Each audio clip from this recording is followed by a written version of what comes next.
میں توسیع کی مبارکباد پیش کرتا ہوں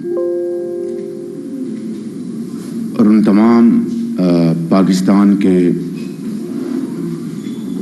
آفیسرز، چاہے وہ برسلز میں ہیں چاہے وہ پاکستان میں ہیں، جنہوں نے اس کے لیے کاوشیں کی، وہ سب لائق تحسین ہیں۔ جیسا کہ آپ کو علم ہے کہ میاں محمد نواز شریف صاحب انشاءاللہ 21 اکتوبر کو تشریف لا رہے ہیں، تو میں آج یہ بڑے ادب سے یہ بات کرنا چاہتا ہوں کہ یہ سوال اب آپ کو بار بار نہیں پوچھنا چاہیے کہ وہ آ رہے ہیں یا نہیں آ رہے، یہ اب بات ختم ہو جانی چاہیے۔ اللہ تعالیٰ کو منظور ہوا انشاءاللہ تو وہ 21 اکتوبر کو مینار پاکستان تشریف لائیں گے۔ میں اختصار کے ساتھ کچھ باتیں 16 ماہ کی حکومت کے حوالے سے کرنا چاہوں گا، جو مخلوط حکومت تھی ہماری۔ اس میں ہمیں ہمالیہ نما چیلنجز بھی ملے، مشکلات بھی ملیں، دھرنے بھی تھے، لانگ مارچز بھی تھے، تاریخ کا سب سے بڑا سیلاب آیا تھا، یہ سب آپ کو علم ہے۔ پھر مہنگائی جو کہ ہم نے پچھلی حکومت سے ٹرانسفر ہوئی، اس میں بتدریج اضافہ ہو رہا تھا، اور IMF کا ایک بہت بڑا ایک چیلنج ہمارے سامنے تھا۔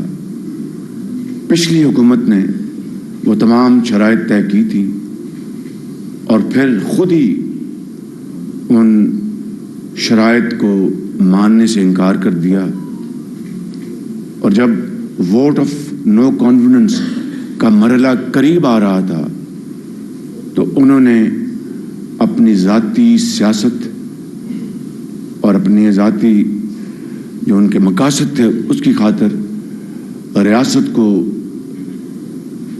تباہ کرنے کا فیصلہ کیا۔ یہ وہ عوامل ہیں جو آپ سب اچھی طرح جانتے ہیں۔ ہمارے لیے بڑا آسان تھا کہ ہم ووٹ آف نو کانفیڈنس، جو کہ ایک آئینی جو حق ہے، اس کو استعمال کرتے ہوئے وہ کامیاب ہوا۔ ہم فی الفور اپنی سیاست کو بچانے کے لیے ریاست کو ڈبو دیتے، یہ کوئی مشکل کام نہیں تھا، لیکن بطور ایک پاکستانی کے ایک ذمہ دار حکومت کے سربراہ ہونے کے ناطے میرا اور میرے قائد میاں محمد نواز شریف اور مخلوط حکومت کے تمام زعماء کا فرض تھا کہ اگر سیاست کو نقصان پہنچتا ہے پہنچے، ریاست بچ جائے۔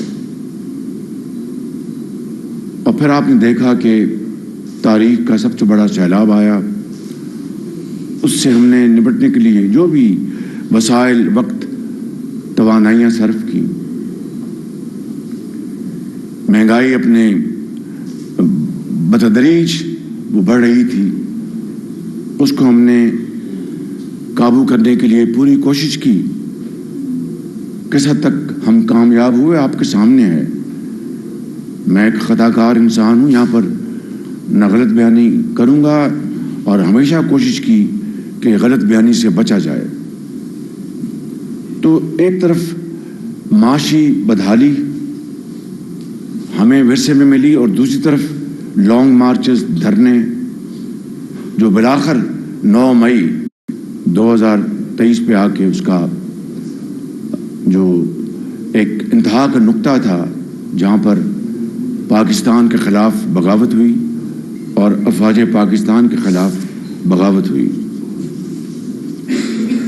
اس کے باوجود الحمدللہ IMF کا معاہدہ طے پایا، کسان پیکج 2000 ارب روپے کا دیا گیا، جس کے نتیجے میں اس سال جو گندم 10 سالہ ریکارڈ ہے اس کی پیداوار کا، الحمدللہ اور پھر یقیناً صوبائی حکومتوں کے کوشش سے ابھی کاٹن بھی اس میں بھی پچھلے سالوں کے مقابلے میں بہت پیداوار میں بہتری آئی ہے. مگر اگر یہ کہا جائے کہ ہم 16 ماہ میں ہر میدان میں کامیاب ہوئے تو میں سمجھتا ہوں کہ وہ کہنا میرے لیے مناسب نہیں ہے. لیکن میں یہ ضرور کہوں گا کہ ہم نے مسائل حل کرنے کے لیے جان توڑ کوشش کی، اس میں کوئی کمی نہیں کی. وسائل کو بچانے کے لیے آپ اندازہ کریں کہ اگر خدا نخواستہ پاکستان دیوالیہ ہو جاتا تو کیا صورت گری ہوتی. پیٹرول پمپ خالی ہوتے، قطاریں لگی ہوتی، زندگی بچانے والی ادویات ناپید ہوتی. ہماری جو امپورٹس جس کو درآمدات کہتے ہیں، جو ضروری درآمدات، تیل، ادویات، خوراک، مشینری، صنعت کے لیے، زراعت کے لیے، را مٹیریلز، خام مال، ان کی جو ایل سیز نہ کھل پاتی، اگر وہ کھلتی بھی تو باہر کے بینک اس کو منظور نہ کرتے، اس کو انڈورس نہ کرتے. آپ دکانوں پر قطاریں لگی ہوتی، دوائیاں نہ مل رہی ہوتی، روزمرہ کی اشیاء وہ نہ مل رہی ہوتی، پیٹرول کے اوپر قطاریں لگی ہوتی، بینکس کے اوپر چڑھائی ہو گئی ہوتی، لوگ پیسے اپنے بینکوں سے نکالنے کے لیے وہاں پر توڑ پھوڑ کر رہے ہوتے، صنعتوں سے لاکھوں لوگ بے روزگار ہو جاتے. اور جو ہمارے جو انٹرنیشنل جو انسٹیٹیوشنز ہیں ان کو آپ کو ایک اپنا دھیلا بھی نہ ملتا، اگر کوئی دیتا بھی تو بہت مہنگے داموں کے اوپر، بہت ہائی انٹرسٹ کے اوپر. آپ کے اپنے انٹر بینک جو ریٹس ہیں وہ بڑھ جاتے. قصہ کو ہوتا کہ لاکھوں لوگ بے روزگار ہوتے، یہاں پر ایک خدا نخواستہ ہنگامہ ہوتا، ہر طرف جلوس نکل رہے ہوتے. یہ ہے وہ ایک کانسیکوینشل ایک امپیکٹ خدا نخواستہ اگر پاکستان دیوالیہ ہو جاتا. تو میری نظر میں پاکستان کو دیوالیہ پن سے بچانے کے لیے اللہ تعالیٰ نے جو ہماری مدد کی، اور میں اپنے قائد میاں محمد نواز شریف اور مخلوط حکومت کا شکر گزار ہوں کہ انہوں نے پورا اس میں ساتھ دیا. اب آگے چلتے ہیں تو آپ دیکھیں کہ ہم نے بجٹ میں یوتھ پیکج دیا. میں تفصیل میں نہیں جا رہا، جس میں ووکیشنل ٹریننگ کے لیے یوتھ لونز اربوں روپے کے دیے، ہم نے سپورٹس کے لیے لیپ ٹاپس دیے، جو ماضی کا نواز شریف کی لیڈرشپ میں ایک تسلسل ہے. پھر آپ نے دیکھا کہ IMF کے معاہدہ کے وقت میں نے اس بات کا مطالبہ کیا کہ 200 یونٹ استعمال کرنے والا گھریلو صارف، اس کے اوپر ہم اضافی بوجھ نہیں پڑنے دیں گے. ہم نے 300 کی بات کی، IMF نے کہا کہ 200 تک آپ ہم مان لیتے ہیں، نہیں بڑھنے دیا ہم نے. یہ 63% بنتا ہے پاکستان کے گھریلو صارفین کا. ایک بڑی حقیر خدمت تھی. لیکن جب میں نے IMF سے کہا کہ کراس سبسڈی ہم تیل اور پیٹرول میں بھی کریں گے، یعنی بڑے لوگوں کو ان کو ہیوی ٹیکس لگائیں گے تیل کے اوپر اور ان کے بڑی گاڑیوں کے پیٹرول کے کنزمپشن کے اوپر، اور وہ جو اضافی رقوم ہوں گی اس کو ہم استعمال کریں گے غریب آدمی کے لیے، موٹر سائیکل والے کے لیے تیل اور پیٹرول کا اس کو سستا کرنا. انہوں نے کہا جی یہ آپ نہیں کر سکتے. اب ہمارے ہاتھ بدے ہوئے تھے، میں نے پوری کوشش کی. انہوں نے کہا جی اگر آپ یہ مطالبہ کریں گے تو ہم اس مطالبے کو آپ کا قطعاً کسی صورت میں منظور نہیں کریں گے. مگر پھر آپ نے دیکھا کہ پاکستان کی تاریخ میں پہلی مرتبہ ہر سال پنجاب میں جب میاں نواز شریف صاحب وزیر اعظم تھے، یہاں پر رمضان پیکج دیا جاتا تھا جس کے اوپر اربوں روپے خرچ ہوتے تھے. مگر یہ پہلی مرتبہ ہے کہ غریب عوام کی جو مہنگائی کے ہاتھوں جو بدحالی تھی اس کو سامنے رکھ کر مفت آٹے کا پروگرام بنایا گیا رمضان شریف میں. 70 ارب روپے اس کے اوپر خرچ ہوئے. تو کیا تھا کہ غریب عوام کی جو بدحالی اس کی حوالے سے ایک دل میں درد، اس کا خیال، اس کا احساس.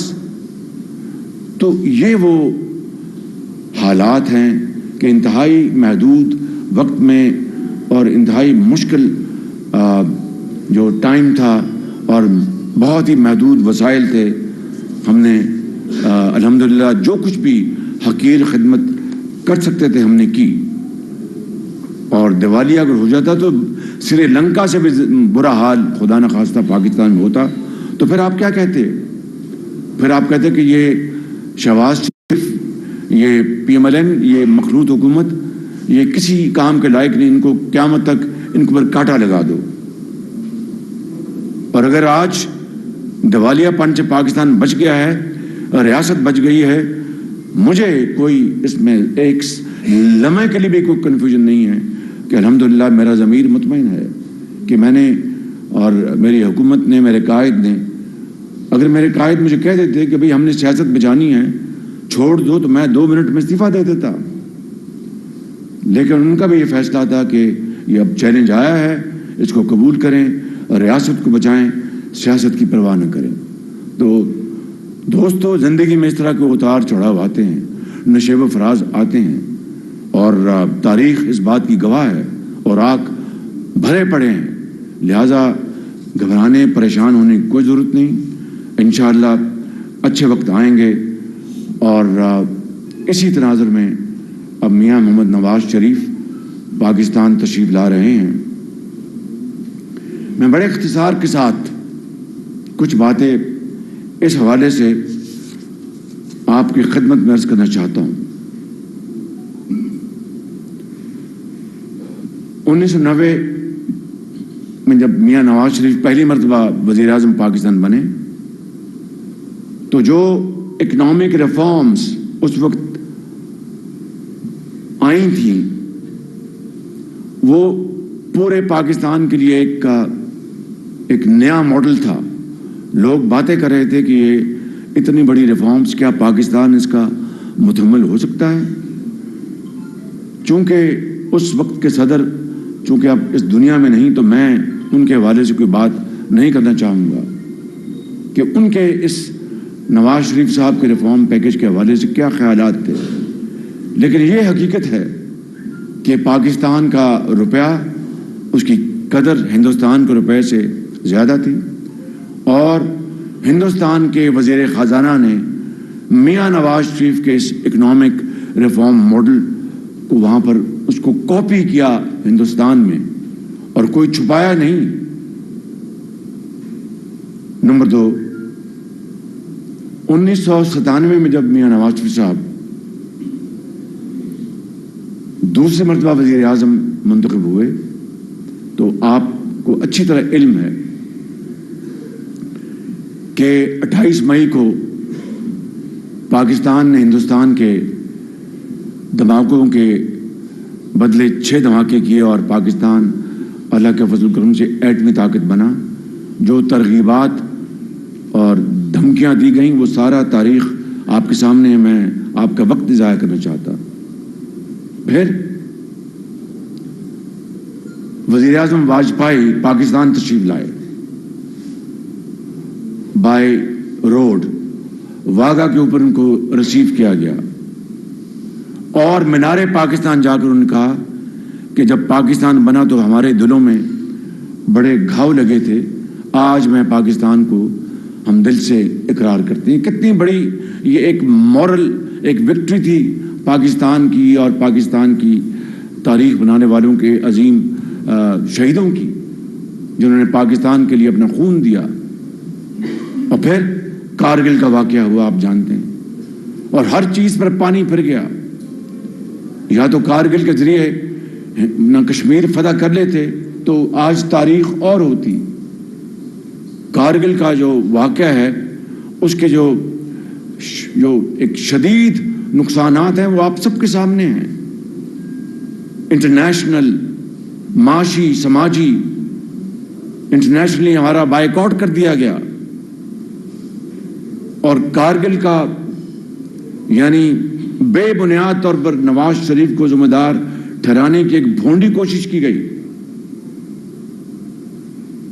اور وہ نواز شریف جو پھر 4 جولائی 1999 کو امریکہ تشریف لے گئے، وہاں پر صدر بل کلنٹن سے ملاقات ہوئی، اس کے نتیجے میں کارگل کی لڑائی بند ہوئی۔ نواز شریف نے پاکستان کو تو بچا لیا، محفوظ کر لیا، مگر اپنے اقتدار کو انہوں نے قربان کر دیا۔ پھر جو حالیہ جو 2013 اور 18 کا جو دور ہے، وہ سب آپ کے سامنے ہیں۔ بھائی ذرا مہربانی کریں، میری بات ذرا غور سے سن لیں پلیز، یہ باتیں بعد میں ہو جائیں گی۔ 2017 سے لے کے 18 تک سارا جو دورانیہ آپ کے سامنے ہیں، میں تفصیل میں نہیں جاؤں گا، صرف 3-4 باتیں عرض کرنا چاہتا ہوں۔ میں جانتا ہوں کہ میاں نواز شریف نے سی پیک کو پاکستان میں لانے کے لیے کیا کاوشیں کی اور اس کے رستے میں کیا کیا پہاڑ نما رکاوٹیں کھڑی کی گئی۔ میں کسی بات کو ریپیٹ نہیں کروں گا، مگر ایک واقعہ انتہائی افسوسناک، وہ میں جب بات کرتا ہوں تو دل میں تیر لگتے ہیں آنیسٹلی، کہ آخری مرتبہ پریزیڈنٹ شی جن پنگ کا ایک کوشش کی گئی کہ وہ آ جائیں وقت کے اوپر، جو کہ ستمبر 2013 تھا ان کا، تیسرے ہفتے میں۔ تو اس سے ایک رات چند رات پہلے 11 بجے مجھے چینی سفیر نے کہا کہ شہباز شریف صاحب دورہ جو ہے ملتوی ہو گیا، یہاں پر دھرنے والے اٹھنے کو تیار نہیں، تو کوئی ہم سیکیورٹی رسک نہیں لے سکتے۔ میں نے میاں نواز شریف صاحب سے بات کی اور انہوں نے مجھے کہا کہ تم کوشش کرو کہ اس کا کوئی حل نکالو یار، کوشش کرو ورنہ پاکستان کا نقصان ہو جائے گا۔ ہر چیز، معاہدے، سب پروٹوکولز تیار تھے دستخط کے لیے۔ میں نے پھر جنرل رحیل کو، وہ زندہ ہیں، ان کو فون کیا کہ یہ معاملہ ہے تو میں آپ کے پاس آنا چاہتا ہوں، آپ مہربانی کر کے اس میں آپ بھی اپنا حصہ ڈالیں۔ اگلے دن تاریخ طے ہو گئی، ملاقات طے ہو گئی، 3 ستمبر تھا یا 2 ستمبر 2013۔ میں نے چینی سفیر کو بھی کہا آپ میرے ساتھ چلیں، انہوں نے کہا جی میں چلتا ہوں، مگر بعد میں ان کا فون آ گیا کہ میں نہیں جا سکوں گا، آپ تشریف۔ میں اکیلا چلا گیا۔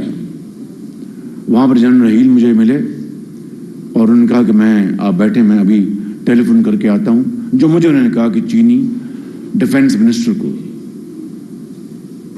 اور میرے پاس جو اس زمانے کے سی جی ایس تھے، وہ میرے پاس وہ بیٹھ گئے، وہ اللہ کو پیارے ہو گئے ہیں، آج دنیا میں نہیں۔ واپس آئے جنرل رحیل، انہوں نے کہا جی کہ شہباز بھائی میں نے بات کی ہے، وہ نہیں مان رہے۔ چینی سفیر نے مجھے خود کہا کہ ہم نے خود ان سے بات کی ہے کہ بھائی 3 دن کے لیے آپ اٹھ جائیں اور پھر دوبارہ بیٹھ جائیں۔ ان کا جی نہیں، ہم اٹھیں گے نہیں، ہم آرام سے بیٹھے رہیں گے۔ اب بتائیے کیا نواز شریف یہ سارا کام اپنی ذات کے لیے کر رہا تھا یا پاکستان کے کروڑوں عوام کی خوشحالی اور ترقی کے لیے، اور پاکستان کو قرب و جوار میں جو ممالک ہیں جو تیزی سے ترقی کر رہے تھے ان کا مقابلہ کرنے کے لیے، پاکستان کی جو صنعتیں ہیں، زراعت ہے، ان کو ترقی دینے کے لیے۔ تو یہ ہے وہ تفصیل ان دردناک واقعات کی جس نے پاکستان کی تاریخ کا رخ موڑ دیا۔ اور پھر اب آ جائیں 2017، کس طریقے سے میاں نواز شریف کو ایک بدترین سازش کے ذریعے ان کو پاناما سے اقامہ میں سزا دلوائی گئی۔ پاناما میں آپ جانتے ہیں کہ تقریباً 300-400 لوگوں کے نام شامل تھے، جن میں سیاستدان بھی تھے، اور بڑے شور مچا کر کہا گیا کہ ان تمام سیاستدانوں کا ہم احتساب کریں گے جن کا نام پاناما میں آیا، جن کے فورن ایسٹس ہیں۔ میاں نواز شریف کا تو نام ہی نہیں تھا اس میں۔ اور پھر اقامہ میں کس طرح ان کو سزا دلوائی گئی، یہ سب آپ کے سامنے ہے۔ وہاں سے ترقی اور خوشحالی کا جو سفر تھا، اس کے اوپر کاری ضرب لگائی گئی. ایک جو ماڈل تیار کیا گیا تھا اس کو آگے لانے کے لیے پوری پاکستانی قوم کا ترقی کا سفر وہاں پر ختم کر دیا گیا, اس کو چھین لیا گیا. میں نے لندن میں کہا, میں پھر یہ دہراتا ہوں کہ خالی نواز شریف سے مینڈیٹ نہیں چھینا گیا.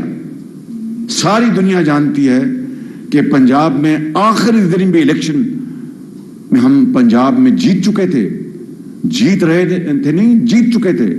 اس کو بھی رات کو اس کو دھاندلی کے اور ڈنڈے کے زور پر اس کو رزلٹس کو تبدیل کیا گیا, اور اس طرح ایک ماڈل یہاں پر اس کا تعارف کروایا گیا جس نے پاکستان کو تباہ و برباد کر دیا.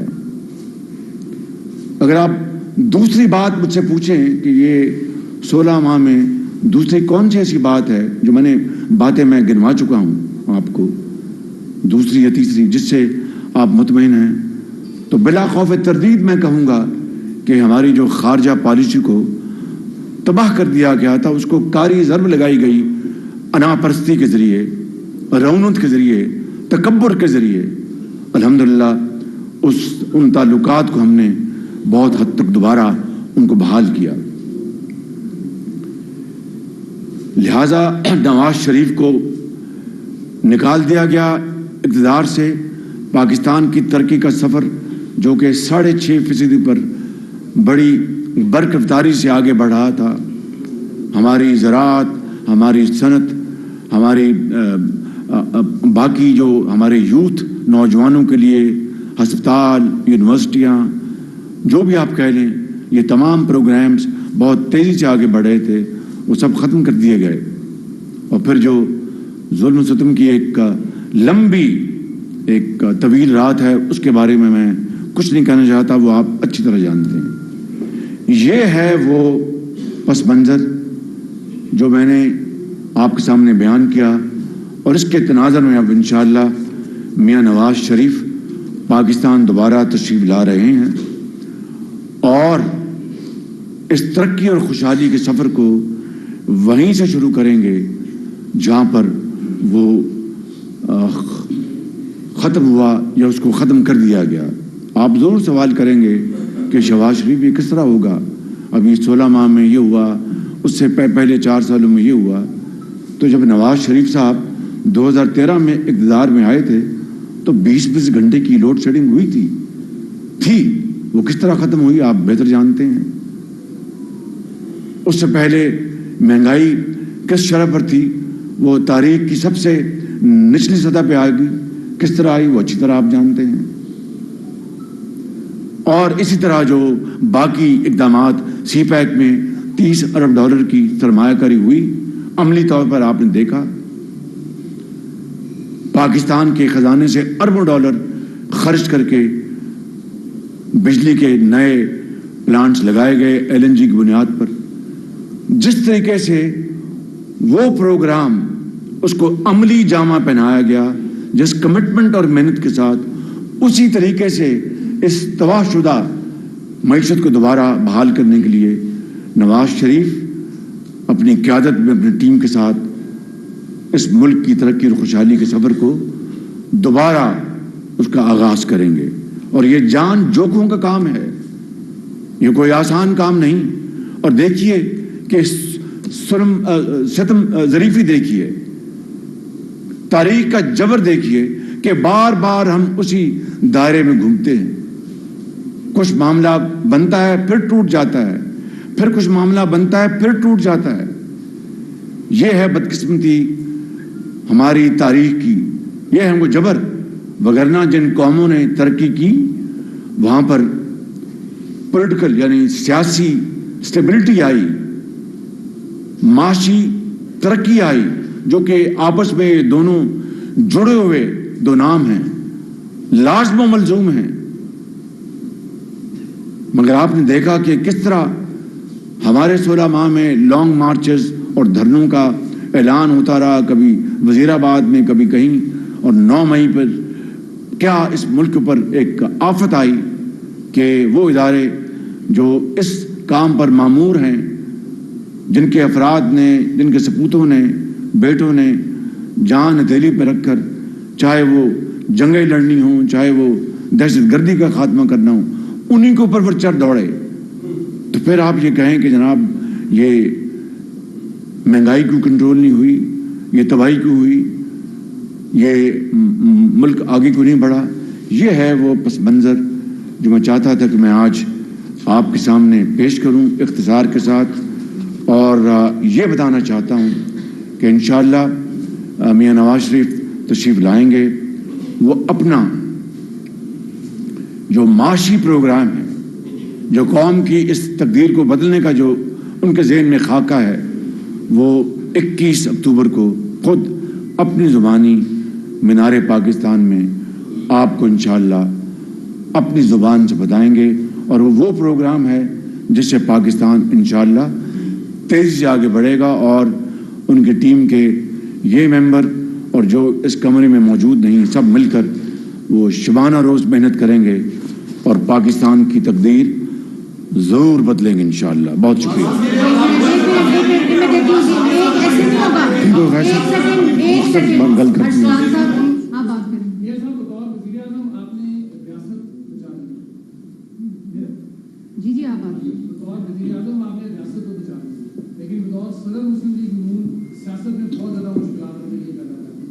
کوئی فرق نہیں پڑتا، مجھے کوئی اس کا ملال نہیں ہے۔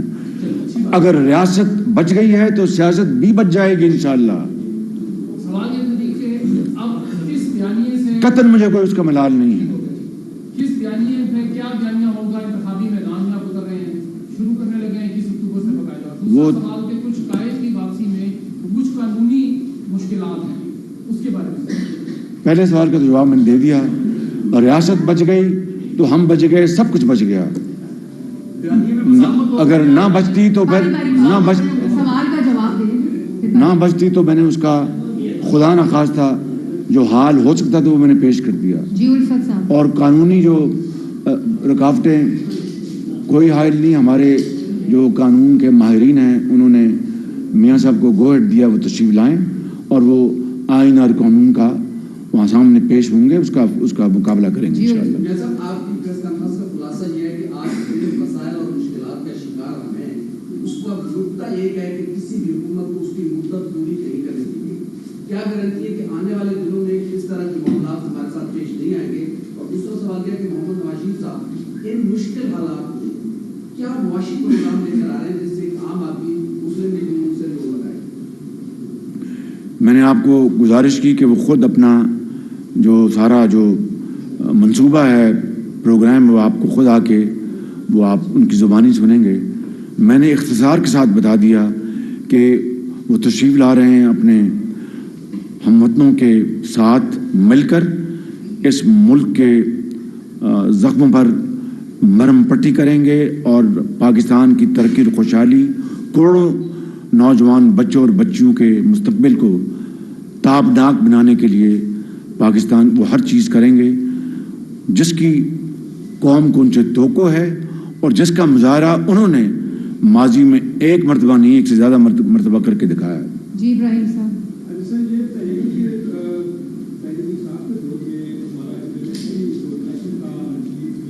ایک سوال آپ نے ایک بات کی تھی تسلسل کی، وہ ٹھیک، میں نے اس کی مثالیں دے دیں۔ یہ ٹوٹتے رہے سارے جو دورانیے تھے اور ان کو توڑا گیا۔ میں نے سازش کی بھی بات کی اور ساری باتیں بتا دی آپ کو۔ وہی قومیں ترقی کرتی ہیں جہاں پر کانٹینیوٹی ہو۔ یہ آپ کی بات بالکل درست ہے، اس کی مثالیں ایک قرب و جوار کی بھی مثال ہے، لیکن اس سے ذرا دور بنگلہ دیش کی بھی مثال ہے۔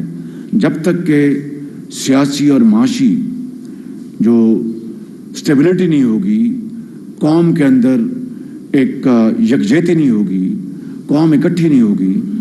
آپ کو علم ہے کہ جب 2018 میں میں نے میثاق معیشت کی بات کی تھی تو کس طرح اس کو پایہ حقارت سے ٹھکرایا گیا تھا، آپ جانتے ہیں۔ آج نواز شریف پھر انشاءاللہ قوم کو اکٹھا کرنے کے لیے، اور کیونکہ کسی قوم کی تقدیر نہیں بدل سکتی جب تک کہ اس میں اتفاق، اتحاد اور نفاق کے بیچ ختم نہ کیے جائیں، اور گالی گلوچ کا عنصر